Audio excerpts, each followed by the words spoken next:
जयशंकर प्रसाद द्वारा लिखा हुआ एक कहानी है जिसके कैरेक्टर हैं मधुआ, एक छोटा सा बच्चा है, शराबी, ठाकुर सरदार सिंह, कुंवर साहब जो कि ठाकुर सरदार सिंह के लड़के हैं, लल्लू जो ठाकुर का जमादार है और राम जी जो शराबी का मित्र है। शराबी ठाकुर से कहता है, आज 7 दिन हो गए, पीने को कौन कहे, छुआ तक नहीं है, आज 7वां दिन है सरकार। ठाकुर बोलते हैं, तुम झूठे हो, अभी तो तुम्हारे कपड़े से महक आ रही है। शराबी बोलता है, वह तो कई दिन हुए, 7 दिन से ऊपर कई दिन हुए, अंधेरे में बोतल उड़लने लगा था, कपड़े पर गिर जाने से नशा भी ना आया, और आपको कहने का क्या कहूँ, सच मानिए 7 दिन, ठीक 7 दिन, एक बूंद भी नहीं पिया हूँ। ठाकुर सरदार सिंह हंसने लगे। लखनऊ में लड़का पढ़ता था। ठाकुर साहब भी कभी कभार वहाँ जाते थे। उनको कहानी सुनने का चस्का था। खोजने पर यही शराबी मिला। वह रात को, दोपहर में, कभी कभी सवेरे भी आता था। अपनी लच्छेदार कहानियाँ सुनाकर ठाकुर साहब का मनोरंजन करता था। ठाकुर ने हंसते हुए कहा, तो आज पियोगे ना? शराबी, झूठ कैसे कहूँ, आज तो जितना मिलेगा सब पीऊँगा। 7 दिन चने चबेने पर बिताया है, किस लिए? अद्भुत, 7 दिन पेट काटकर आज अच्छा भोजन न करके तुम्हें पीने की सूझी, यह भी सरकार। मौज बहार की एक घड़ी एक लंबे दुखपूर्ण जीवन से अच्छी है। उनकी खुमारी में रुखे दिन काट लिए जा सकते हैं। ठाकुर साहब बोलते हैं, अच्छा, आज दिन भर तुमने क्या क्या किया? शराबी बोलता है, मैंने, अच्छा सुनिए, सवेरे कोहरा पड़ता था, मेरे धुआ हुआ कंबल वह भी सूर्य के चारों ओर लपटा था, हम दोनों मुंह छुपाए खड़े थे। ठाकुर साहब ने हंसकर कहा, अच्छा, तो इस मुंह छुपाने का कारण है? 7 दिन में एक बूंद भी गले न उतरी थी, भला मैं कैसे मुंह दिखा सकता था? और जब 12 बजे धूप निकली तो फिर लाचारी थी। उठा, हाथ मुंह धोने, दुख हुआ। सरकार, वह क्या कहने की बात है। पास में पैसे बचे थे, चना चबाने से दांत भाग रहे थे, कटकटी लग रही थी। पराठे वाले के यहाँ पहुँचा, धीरे धीरे खाता रहा और अपने को कोसता रहा।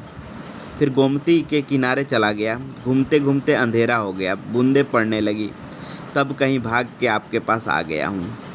अच्छा, जो उस दिन तुमने गणेरिये वाली कहानी सुनाई थी, जिसमें आसफौदौला ने उसकी लड़की का आंचल भुने हुए भुट्टे के दानों के बदले मोतियों से भर दिया था, क्या वह सच है? शराबी, सच। अरे, वह गरीब लड़की भूख से उसे चबा चबा कर थू थू करने लगी, रोने लगी। ऐसी निर्दयी दिल्लगी बड़े लोग कर ही बैठते हैं।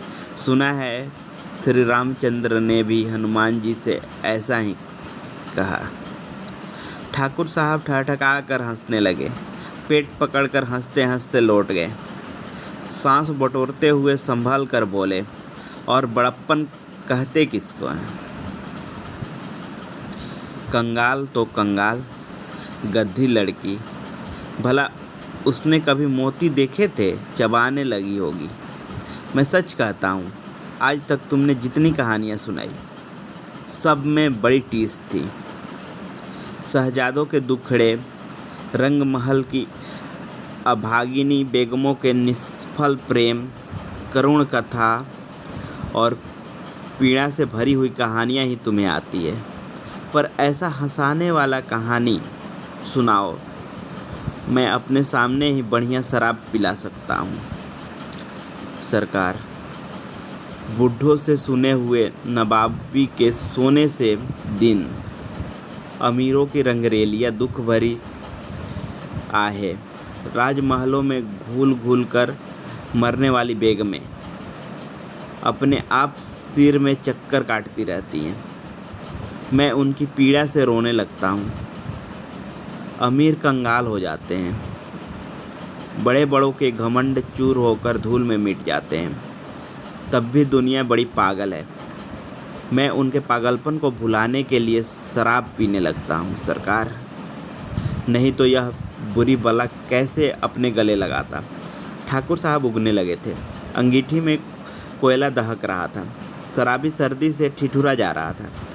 वह हाथ सेकने लगा। सहसा नींद से चौंक कर ठाकुर साहब ने कहा, अच्छा जाओ, मुझे नींद लग रही है। वह देखो 1 रुपया पड़ा है, उठा लो, लल्लू को भेजते जाओ। शराबी रुपया उठाकर धीरे से खिसका। लल्लू था ठाकुर साहब का जमादार। उसे खोजते हुए जब वह फाटक पर पहुंचा तो बगल वाली कोठरी के पास पहुंचा तो देखा सुकुमार कंठ से सिसकने की शब्द सुनाई दिए। वह खड़ा होकर सुनने लगा। तो सुअर रोता क्यों है? कुंवर साहब ने 2 ही लातें लगाई है, कुछ गोली तो नहीं मार दी?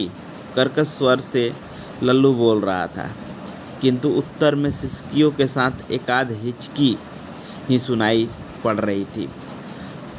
अब और भी कठोरता से लल्लू ने कहा, मधुआ जा सो रहा, नखरा न कर, नहीं तो उठूंगा तो खाल उखेड़ दूंगा, समझा ना?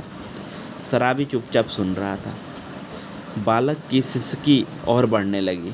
फिर उसे सुनाई पड़ा, अब भागता है कि नहीं? क्यों, मार खाने पे तुला है? भयभीत बालक बाहर चला आ रहा था।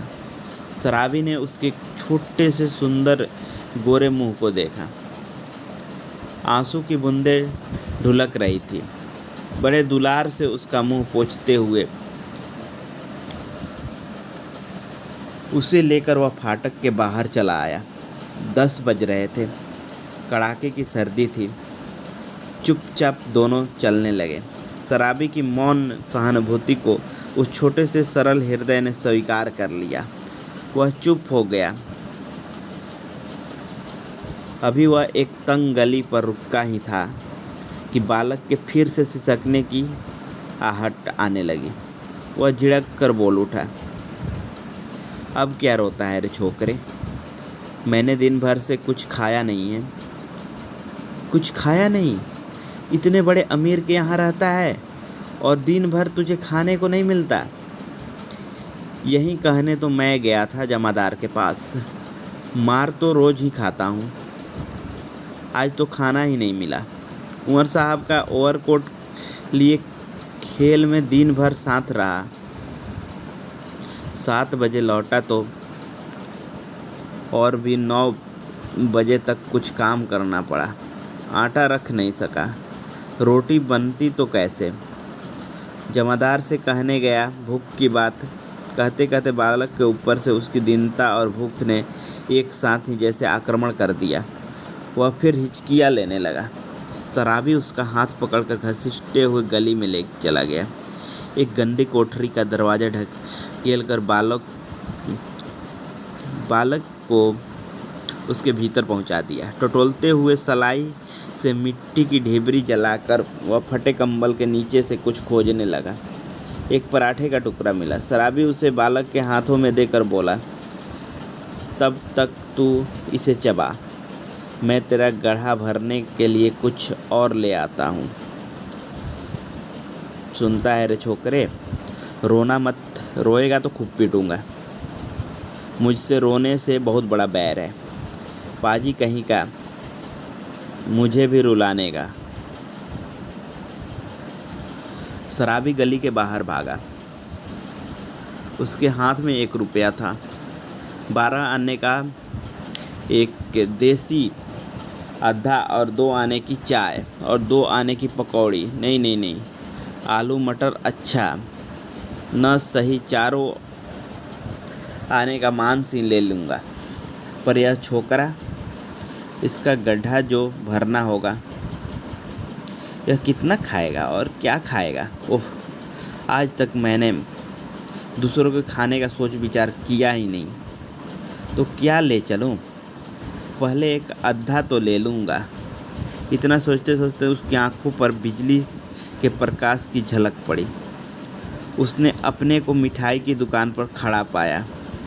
वह शराब का अद्धा लेना भूल गया। मिठाई पूरी खरीदने लगा। नमकीन लेना भी न भूला। पूरा 1 रुपये का सामान लेकर वह दुकान से हटा। जल्द पहुंचने के लिए एक तरह से दौड़ने लगा।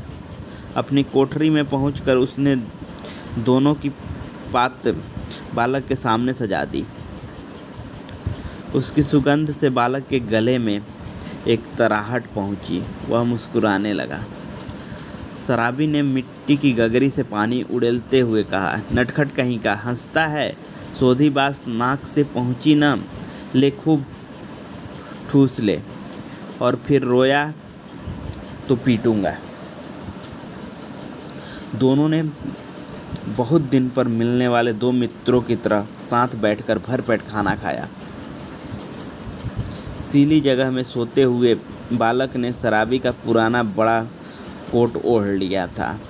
जब उसे नींद आ गई तो शराबी भी कंबल तानकर बड़बड़ाने लगा। सोचा था आज 7 दिन पर भरपेट पीऊँगा फिर सोऊंगा। लेकिन यह छोटा सा रोना पाजी न जाने कहाँ से आधम का।